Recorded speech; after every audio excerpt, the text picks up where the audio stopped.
Hello everyone, আসসালামু আলাইকুম। Welcome to my random cooking and blog. I hope আপনারা সবাই ভালো আছেন, সুস্থ আছেন।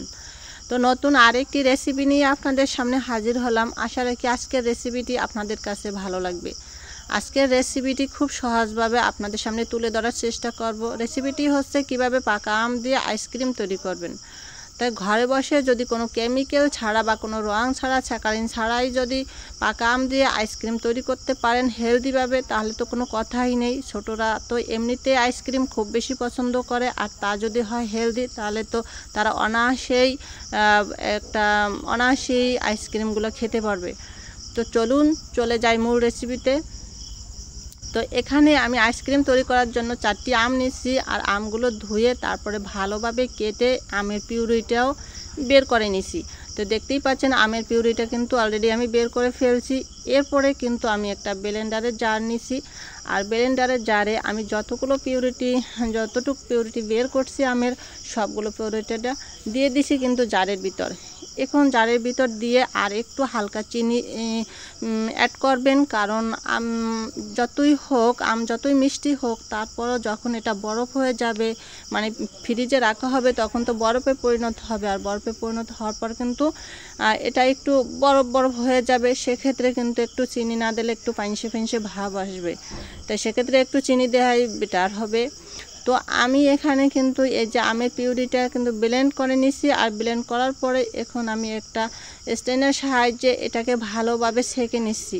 আমের পিউরিটা যতই নরম হোক, এরপরও কিন্তু এর ভেতরে একটা হালকা আঁশ থাকতে পারে। সেক্ষেত্রে যদি আপনি এটাকে ছেঁকে নেন তাহলে কিন্তু এই আঁশটা বের হয়ে যাবে। দেখতেই পাচ্ছেন তেমন কিন্তু বেশি একটা বের হয়নি, সামান্য একটু বের হয়েছে, তারপরেও কিন্তু ছেঁকে নেওয়া ভালো। তো আমের পিউরিটাও দেখতে পাচ্ছেন কতটা ঘন বা কেমন হয়েছে।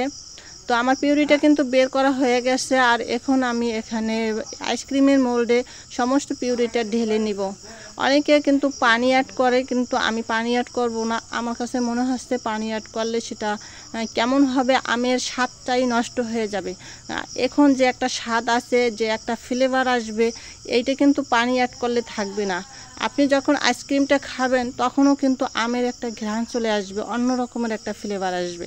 আর যখন আপনি পানি অ্যাড করবেন তখন কিন্তু আপনার এই ঘ্রাণটাই, এই পিউরিটার যে একটা ফ্লেভার, এইটা কিন্তু আসবে না। সেক্ষেত্রে পানি অ্যাড না করাই ভালো।